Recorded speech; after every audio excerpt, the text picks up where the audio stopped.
Good morning, Miss Christie. There are 4 people in our group, which are Rachel, Jerong, Sarah, and Huizhen. Today, we are going to present about the misbehaviors displayed by the children of the Klaus family. There are 4 family members, which are father Ken, 44 years old, a software engineer, and the mother Laurie, 43 years old, is a stay-home mother, and a son Brandon, 11 years old, and a daughter Kayla, 8 years old. According to the video, Brandon and Kayla display similar behaviors. One of the behaviors is poor anger management. They tend to use violence and aggressive actions to express their anger, such as slapping, pushing, beating, kicking, and hitting when they are unhappy with their parents. They did not use appropriate communication to engage with their parents when they disagree with their parents' decisions. Besides that, they also did not show respect to their parents. On their journey back home from school, they will force their mother to carry their bags. When their mother refused to carry their bags, they would scream loudly at their mother and insisted not to carry their own bag to show their anger. The next misbehavior is that they were irresponsible to what they need to do.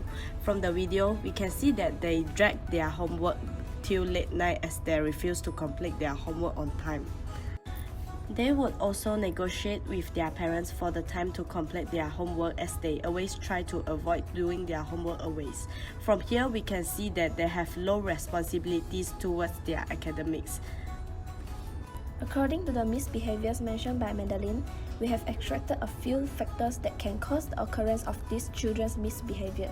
Firstly, is the lack of communication between family members. From the video, we can see that the family were always doing their own thing rather than spending time together. For example, the mother did the household chores, father focused on doing his job, Brandon was addicted to watching television, while Kayla played with her toys most of the time. They did not spend time communicating and understanding each other. As a result, Kayla and Brandon tend to use hard response to their mother when conflict emerges, as they do not know the appropriate way of respond when they disagree with their mother.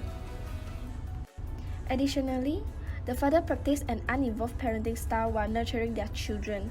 He placed his attention entirely on his career, and it made the children feel neglected.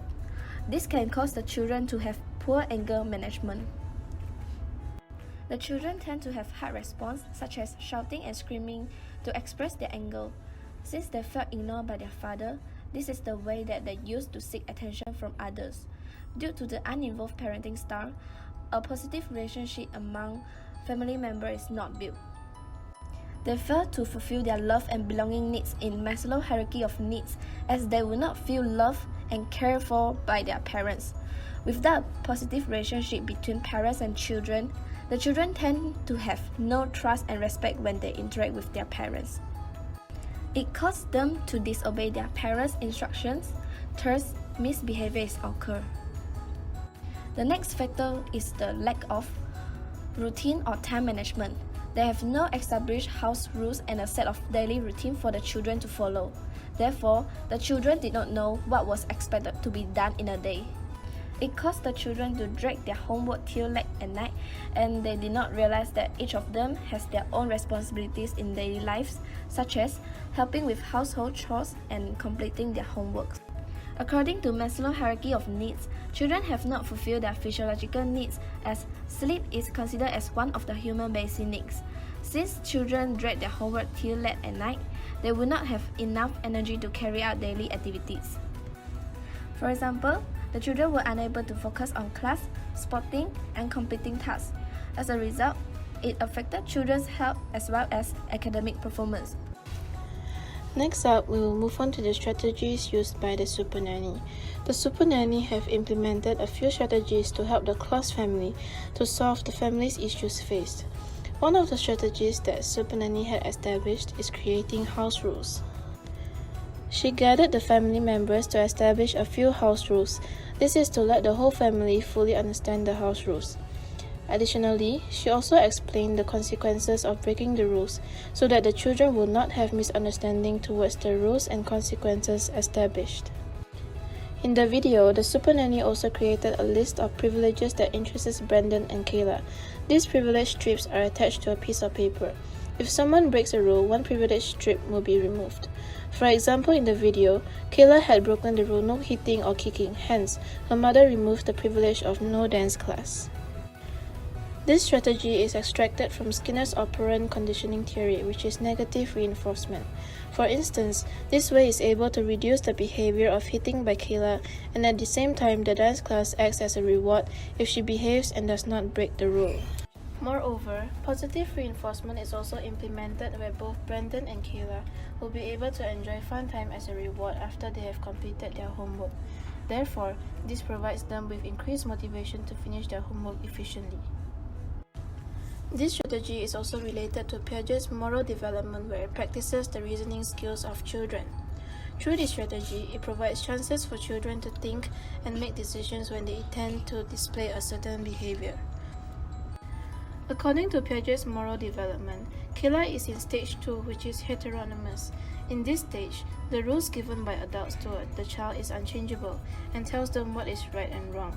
Therefore, the consequences dictates the severity of a behavior and not the intentions.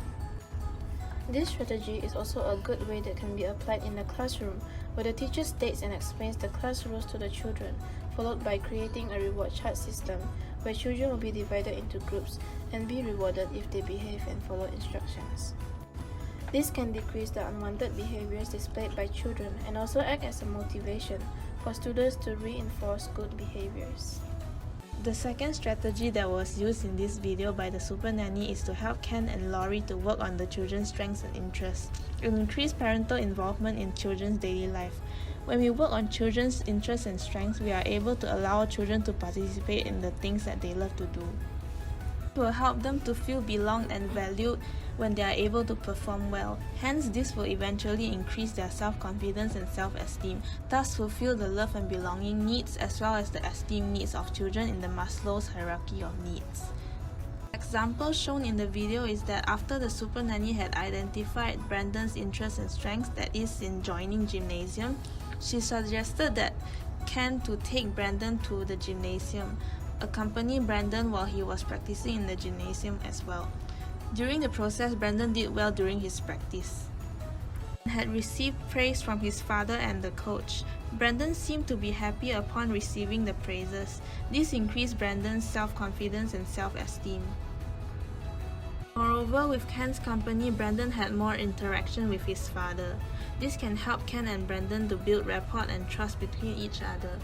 When trust is established between parents and children, children are more willing to communicate their thoughts with parents. In the classroom, teachers can use the peer mediation model in conjunction with the same strategy used by the Supernanny.